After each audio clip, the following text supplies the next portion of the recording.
ये जो अभी चल रहा है, शरद पवार की पार्टी का बड़ा हिस्सा बीजेपी में आलोक जी मर्जर करने के लिए तैयार हो गया है, ऐसी जानकारी एकदम स्पष्ट अब दिखाई दे रही है।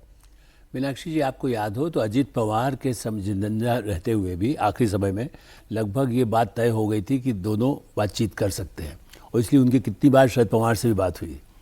उनकी अचानक दुर्घटना हो जाने के बाद मुझे लगता है कि वो जो प्रक्रिया थी, इसीलिए वो बेहतर वो बीजेपी में शामिल हो, ये एक दूसरा विकल्प है। पहला विकल्प बीजेपी को भी सूट करता है कि यदि वो उसी एनसीपी में आ जाए तो जो पहले से है, और उसके साथ यदि आएंगे अजित पवार के साथ, और उस पर सुप्रिया सूले का असल में बस वही एक है कि उनको वहाँ कितना स्थान हो। पहले चूंकि तय था कि अजित पवार प्रदेश देखेंगे और सुप्रिया सूले यदि होगा तो सेंटर में शरद पवार की जगह लेंगे। दूसरा सबसे महत्वपूर्ण पहलू यह है, जैसा अभी रविंद्र जी भी कह रहे थे, मेरा ऐसा मानना है कि अब शरद पवार जी एक पीक पर है। मतलब इसके बाद और कौन से मौके अभी आएंगे राजनीति में कहना चाहिए। वैसे वो भगवान वो शतायु हों, 105 110 वर्ष तक रहे, हम ये नहीं कह रहे, लेकिन और उन्होंने पहले भी अपने आप को संन्यास लेने की बातें घोषणा की थी बाकायदा, इसीलिए अजित पवार के साथ भी झगड़ा हुआ इस दृष्टि से। और सांसद अपनी सिक्योरिटी चाह रहे हैं नहीं, और शरद पवार अपनी बेटी को भी, जैसे नीतीश कुमार जी ने भी, हालत भी आता है कि वो नहीं शुरू में बढ़ाना चाहते थे, यहाँ तो सुप्रिया सूले को बढ़ाने का उन्होंने शुरू से कहा था कि भाई शादी के समय कहा था कि मैं एक ही बच्चा हमारा होगा। उस बच्चे की प्रतिभा उनकी बने में उनकी जो प्रोफाइल यदि आप देखेंगे तो बेटी को भी सुरक्षित स्थान मिल जाए, ये सुनिश्चित करना इस समय उनकी सबसे बड़ी प्रायोरिटी है।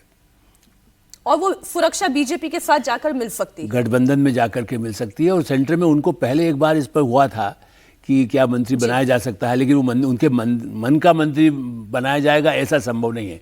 मंत्रालय वो चाहें कि हमें तो ये दीजिए, ये मोदी राज में संभव नहीं है। बस इस बीच कांग्रेस के सीनियर लीडर और देश के पूर्व गृह मंत्री पी चिदम्बरम ने एक बड़ा दावा किया है। चिदम्बरम ने दावा किया है कि केंद्र सरकार मॉनसून सत्र में परिसीमन बिल यानी कि 131वां संविधान संशोधन बिल संसद में दोबारा ला सकती है, जो अप्रैल में 2/3 बहुमत नहीं होने की वजह से लोकसभा में गिर गया था।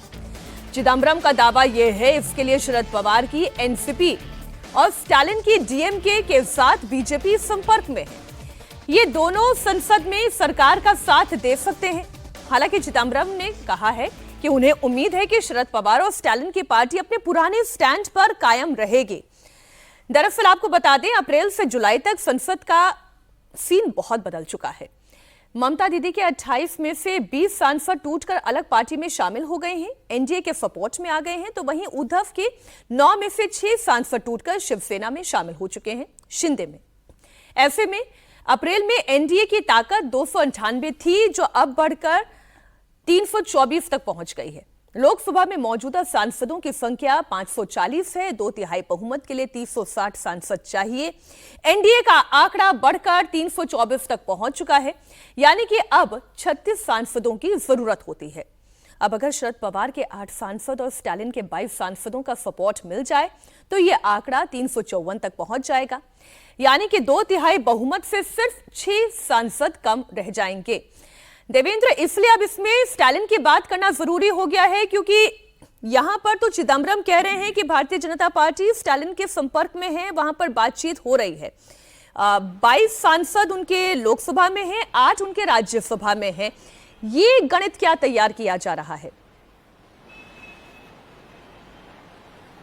या निश्चित तौर पर सोर्सेज के द्वारा जो जानकारी मिल पा रही है उसमें काफ़ी पहले से ये संपर्क ऑलरेडी डीएम के साथ है, और डीएमके को रीच आउट किया गया उस बिल को लेके।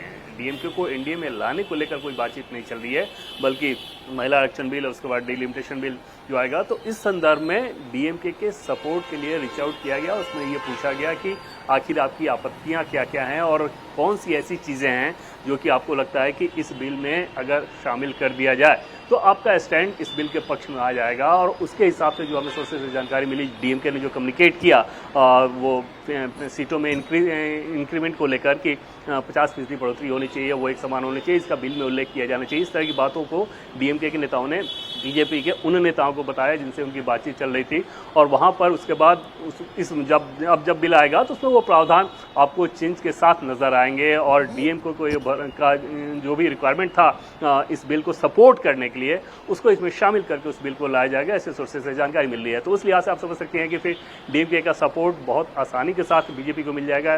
डीएमके को एनडीए में लाने को लेकर इन दोनों ही की पॉलिटिक्स इस बात की इजाजत नहीं देती